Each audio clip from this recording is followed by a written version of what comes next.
Hello everyone, my name is Jamie Hinkle. My pronouns are she and her, and I am actually officially the Director of Learning and Inclusion at PFLAG National these days. We switched from an interim title. So, thank you, thank you. And I just want to introduce you all to the rest of my team as well. Mackenzie Hart and Alex Hart, spelled differently, are not with us today. But if you ever needed to get a hold of the Learning and Inclusion team at PFLAG, wanted to be sure you had access to their contact information as well. And before I go any further and we start talking about this sort of Trans 101 to get us all on the same playing field, to really make sure we're starting from the same place, I do want to remind everyone that when we talk about visibility, as someone who is trans or non-binary, as an ally, as someone who is being visible and vocal, we have to remember that safety comes first. When we have these conversations about the complexities of gender identity and gender expression, what happens in our private conversations can absolutely impact people's lives outside of those spaces. Confidentiality is not only critical, it is potentially life-saving.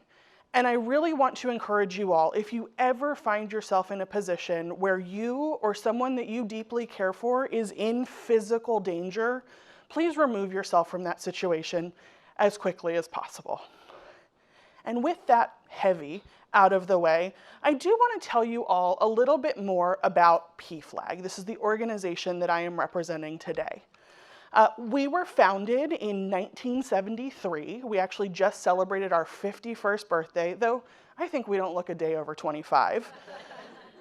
And we are made up of LGBTQ plus people, their parents, their families, and their allies working together to create a more equitable and inclusive world. One thing that we are really proud of at PFLAG National is that we have always been inclusive of people who are trans and gender expansive or non-binary as a part of our work, but we were the first nationally based LGBTQ plus group to pass a board resolution stating we would not endorse policies, programs, or anything of the sort that was not fully inclusive of our trans and non-binary loved ones. That happened in the early 90s.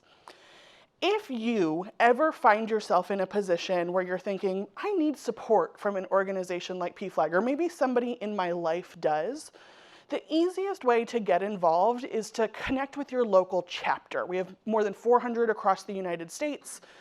You can find the chapter that is closest to you by going to pflag.org/find. You can enter your zip code, your state, your city. However, if there are no chapters near you, or you find that you just don't have the capacity to show up at an in-person event, we do have a couple of ways that you can get support online through the national organization. The first is PFLAG Connects Communities. We have these free, peer-led monthly support groups that happen for specific demographic groups. You can learn more about when, where, how they meet on the PFLAG website. And for people who don't fall into one of those demographic groups, we also have an online community that is open and available to anyone interested in joining on Facebook. This is a place where you can get that peer-to-peer support, you can connect with resources. It's a really great opportunity for people that are looking for that need, that they're trying to fill that need. Another way that PFLAG often provides support to parents, to families, to allies is through our publications. I'm going to call out two. There are a number of others, but Our Trans Loved Ones is a resource that was written with mom and dad in mind. It is also available in Spanish, and it can be downloaded, printed, saved, shared, or purchased on the PFLAG website. We also have a resource through the Straight for Equality program, which is getting an update. It is with copy editors right now, called the Guide to Being a Trans Ally. So I'd encourage you, maybe give us a like or a follow on social media so you can learn more about when this new edition is released of this publication. It's also going to be the first time a Straight for Equality publication is translated into Spanish, which is pretty cool. So now that you know a little bit more about PFLAG, I do want to talk about terminology. And my guess is that a lot of people in the room with us here in Mountain View and that have joined us virtually are familiar with this language.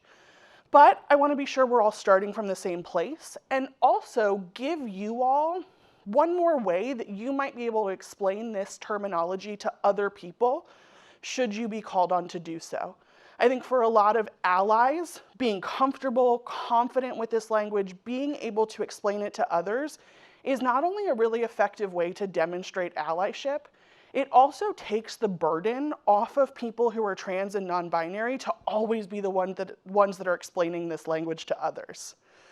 So first, as we talk about what it means to be trans, what it means to be non-binary, we are talking about gender identity. And this is a person's internal sense of whether they are a boy or a girl, neither, both, some combination of the two. And it can be in someone's brain, their heart, their soul, the same as the sex that was assigned to them at birth, or it can be different. It's generally speaking determined pretty early on in our lives. Even if we don't have the language to explain it to others, we don't have the vocabulary, the physical, emotional, psychological safety to share that information, research demonstrates that we all, as individuals, understand I'm a boy, I'm a girl, I'm neither pretty early on in our lives.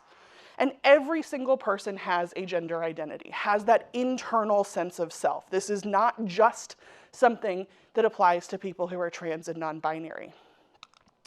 And another part of this conversation has to do with gender expression.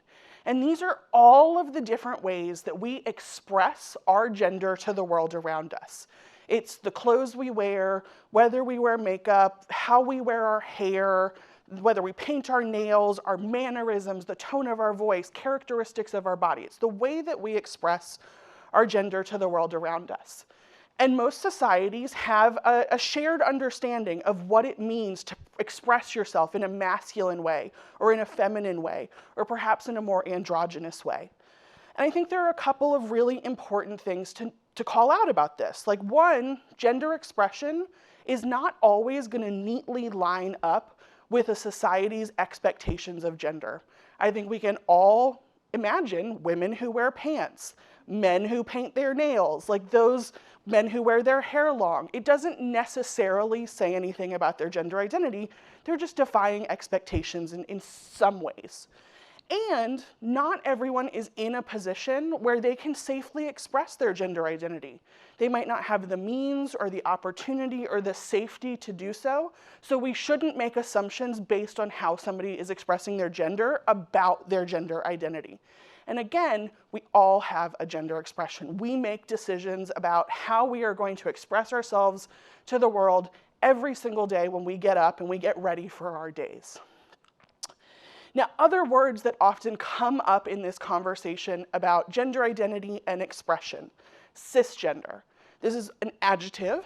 It is sometimes shortened to cis, and it simply means that someone has a gender identity that is in alignment with the sex that was assigned to them at birth. So the day that a baby is born, the doctor looks at that baby's body, says it's a girl. A cisgender girl, a cisgender woman, is someone who consistently throughout their life identifies as a girl or a woman. And at PFLAG, we do encourage people to use this adjective to describe their own experiences because it often creates learning moments. And, I mean, I personally find it preferable to saying, well, I'm not trans or I'm a non-trans person.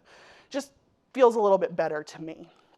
Which brings us to the word transgender, which is often shortened to trans, and is another adjective that is used to describe people who have a gender identity that is different from the sex that was assigned to them at birth.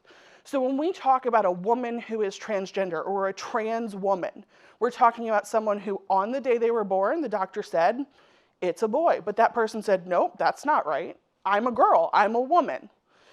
And I do want to note, you're going to hear me repeat this, that people who are trans may or may not make the decision to seek out the care of a medical professional to change the way that their bodies look and feel to them, so that the insides better match the outsides.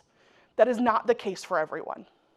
Some people don't have the means, Some people don't have the opportunity. Some people, it's just not a part of their gender affirmation. That sort of medical care is not a requirement to be trans. And you will also hear me use the word non-binary quite a bit today. Non-binary people are folks who have a gender identity that is not persistently or strictly male or female. It might be both. It might be neither. It might be some combination of the two. It might be something that changes from day to day. And just like people who are binary trans, some non-binary folks will seek out medical care. Others will not. It does not make them more or less non-binary than someone who does. And when we start to talk about non-binary gender identities, I think that that brings up quite a bit of conversations about pronouns and name changes and how do I do this and what does this mean? And oftentimes, one of the misperceptions that we will hear is that using they and them as a gender-neutral, gender-expansive pronoun is not grammatically correct. That they and them is plural. It can't possibly be used to talk about a single person. And I'm here to tell you, unequivocally, that that is not right. That is factually incorrect. And that's not Jamie saying that. That's not PFLAG saying that. That is the literal dictionary saying that in a tweet that we captured a couple of years ago. Also, some of the greatest writers in the English language have used they and them as a singular pronoun dating back to the 1300s. So your arguments about grammar, not gonna fly with me. Also, most of us do this in speech naturally. If we were in this room together today, somebody left behind their book bag, I wouldn't say to Margot, oh, I hope that he or she remembers where he or she left his or her backpack. We don't talk like that. We use they talking about a single person all the time. And if you meet somebody who has a lot of questions about pronouns, I think that a tool like you're seeing on your screen right now can be exceptionally helpful. Giving people the tools they need to conjugate these pronouns, to use them in a sentence, can really make them feel more empowered to have these conversations. And they and them is the most common gender neutral or gender expansive pronoun that we hear, but there are others. They're called neopronouns. I have just 2 examples on the screen right now, Z and E. And if you meet someone who uses a pronoun that you're not familiar with, you might start by saying, I want to be the best ally I can. Can you help me? Tell me how to use your pronouns. But if that's not the relationship you have with somebody, Google it. Go to the internet. Look up the word neopronoun to get the information that you need. Another misperception that often comes up about pronouns, about they and them, about this conversation that we're having, is that it's something that's only happening in English. Again, untrue.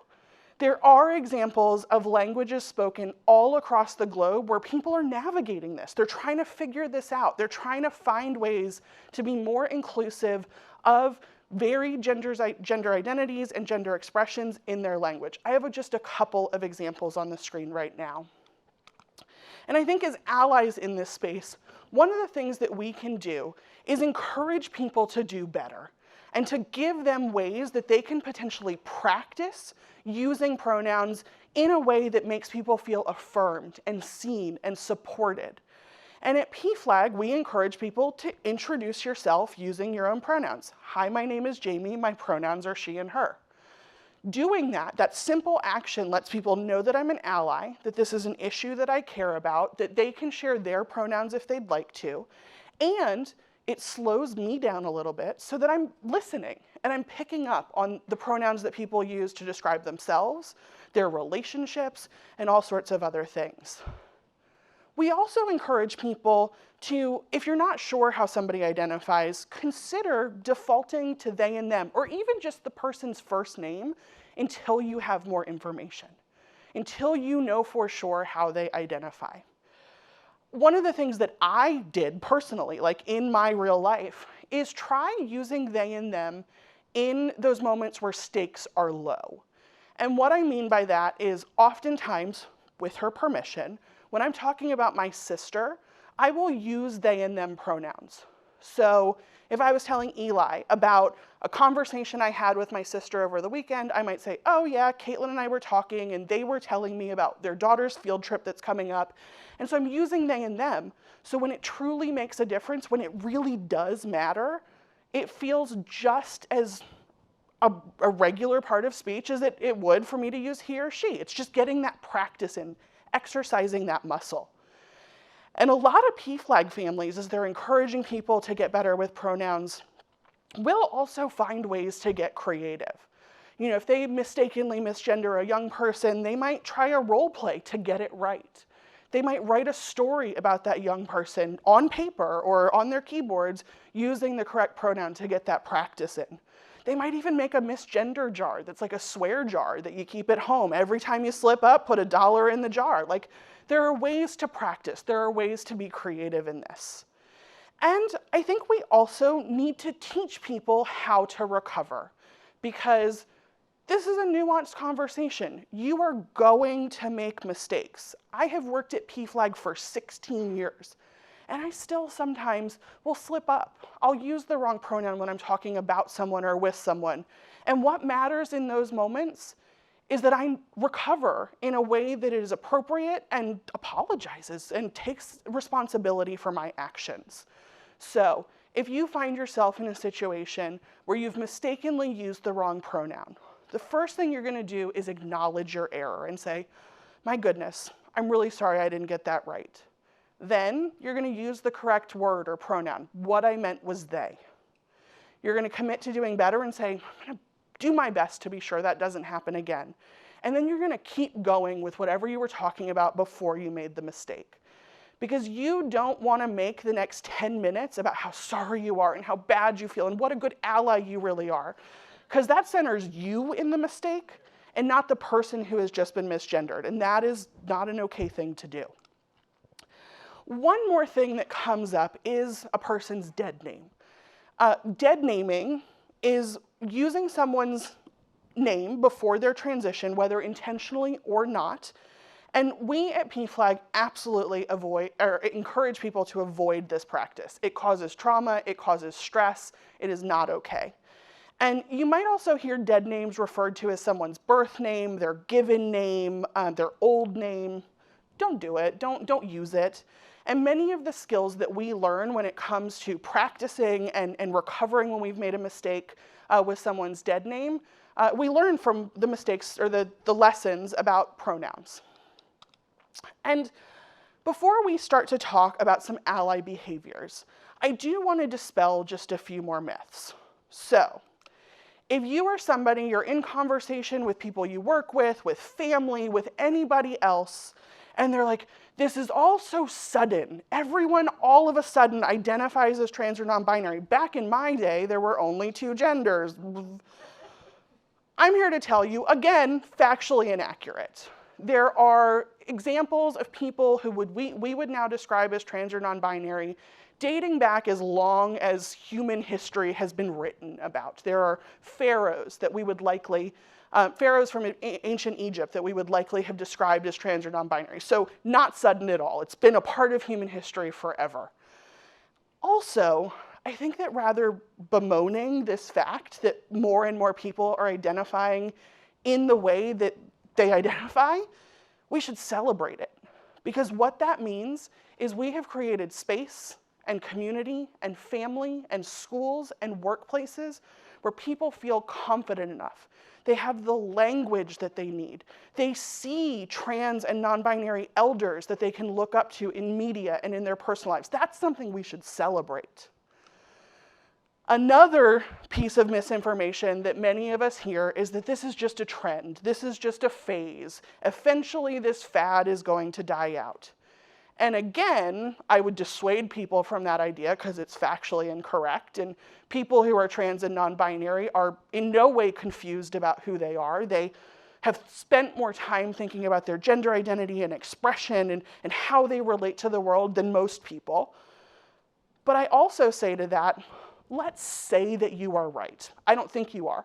But let's say that people are right, that it is a fad, it's a trend that's gonna die. I want to be a person who was respectful of my colleagues, my friends, my family yesterday and today and tomorrow and 10 years from now. And I always, when I hear this misinformation, I think about this video that pops up on the internet every once in a while of a mom of a trans child saying, I would rather my kid change her pronouns 1,000 times than write her obituary. And that's something that I think we should really remember. And as we are trying to encourage people to be better allies, again, I'm guessing a lot of you folks know this, but this is just some advice that we will typically give to people at PFLAG.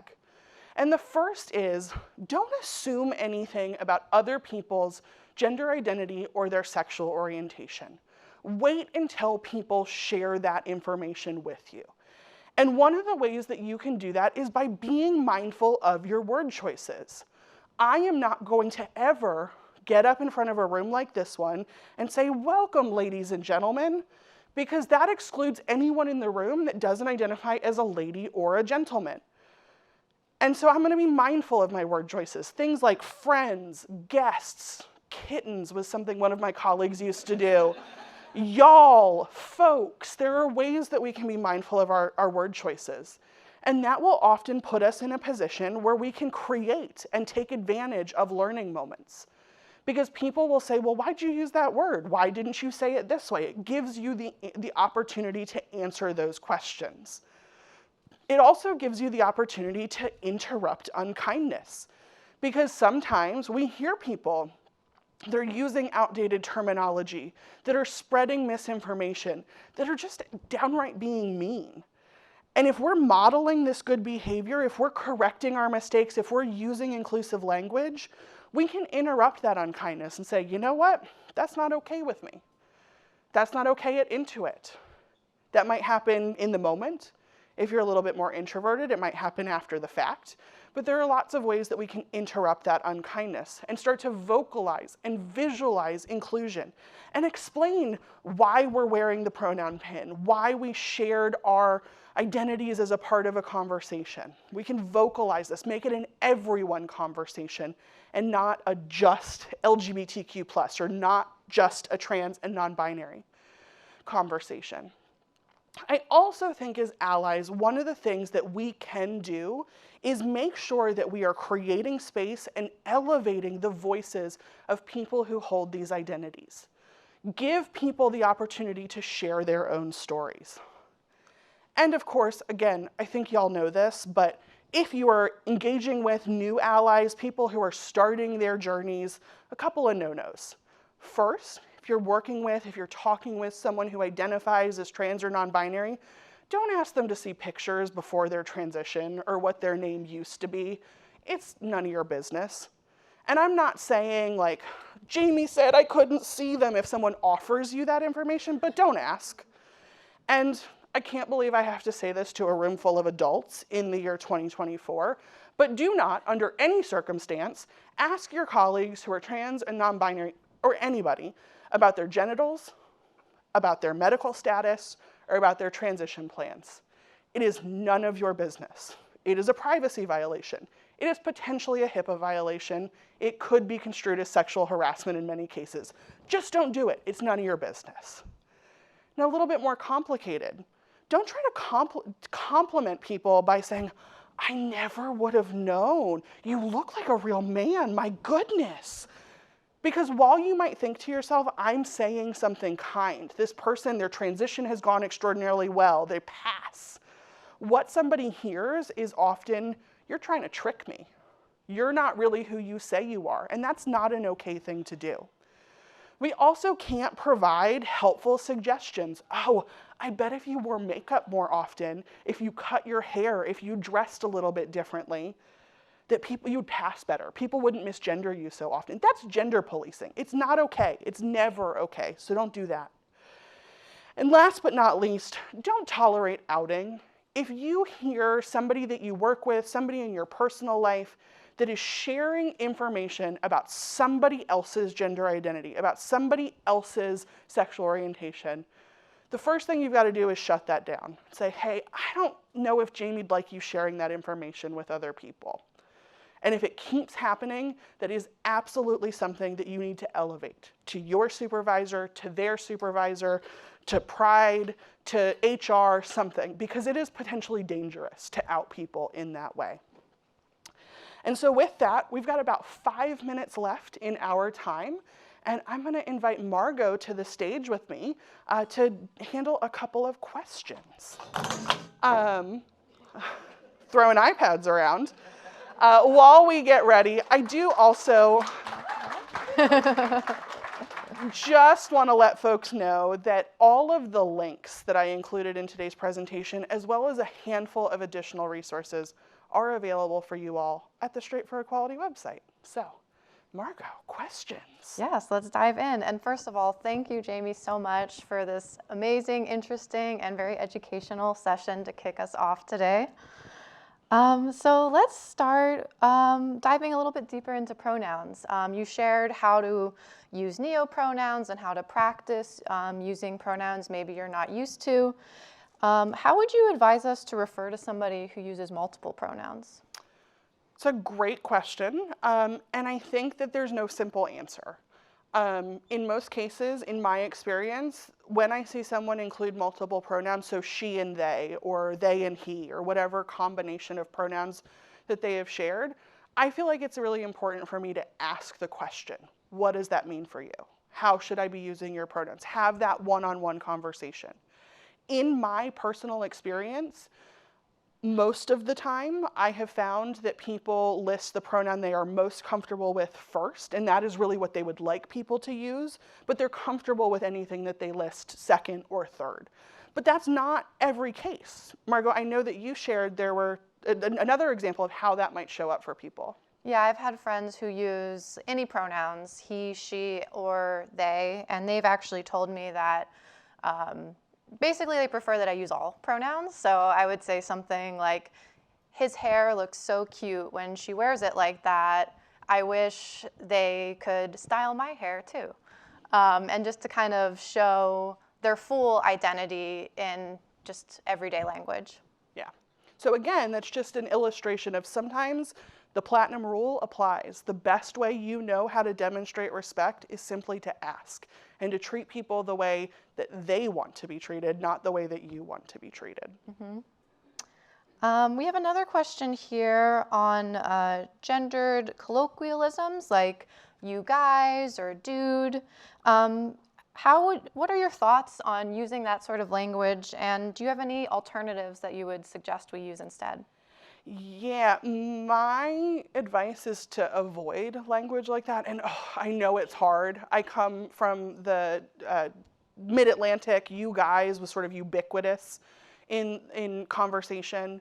But I've had lots of people tell me that hurts me. It is gendered. And when you say you guys to a room full of women, when you say you guys to a mixed group, it hurts me. And just like I want to be respectful today and tomorrow and 10 years from now, I think that is something I'm trying to remove from my vocabulary. And I think that at PFLAG, we encourage people to find the alternatives that make the most sense to them. So I grew up in Virginia, I went to school in Richmond. Y'all sounds perfectly fine for me. It works for me, it's something I've used my whole life. It is an inclusive way to address a group of people. But my teammate Mackenzie grew up outside of Boston. They can't say the word y'all. They think it sounds weird. It doesn't roll off the tongue. They hesitate every time they try to do it. So they found other alternatives. They'll use words like folks or friends or guests. So I really do encourage you, as you're trying to remove something like dude or bro or you guys from your vocabulary, find what works best for you. Great, thank you. On a kind of similar note, we have a question from someone who said that where I live, using sir and ma'am is expected and a way to demonstrate respect. Is there an accepted gender-inclusive alternative that you could share, or what would you recommend if I'm not sure about how someone identifies? So I think that as of this moment, there is not a sort of agreed upon alternative to sir and ma'am that I could share with people. We have seen expansive honorifics like MX period, it's pronounced mix as an alternative to Mr., Mrs., or Miss, but I have not come across a good alternative to sir or ma'am. So coming from the South, I know these places that we're talking about, and I think that what I would do if I wasn't sure how somebody identified was default to all of the other ways that I could demonstrate respect and kindness. Lots of thank yous, lots of pleases. I would use that person's first name until I had additional information. It's not going to work in every circumstance, but I think that in those places where sir and ma'am is this really sort of distinct way to demonstrate respect, there are other ways we can do that in conversation until we have additional information. Great, thank you so much. And I think with that, we're out of time. So please again, join me in thanking Jamie for this wonderful presentation.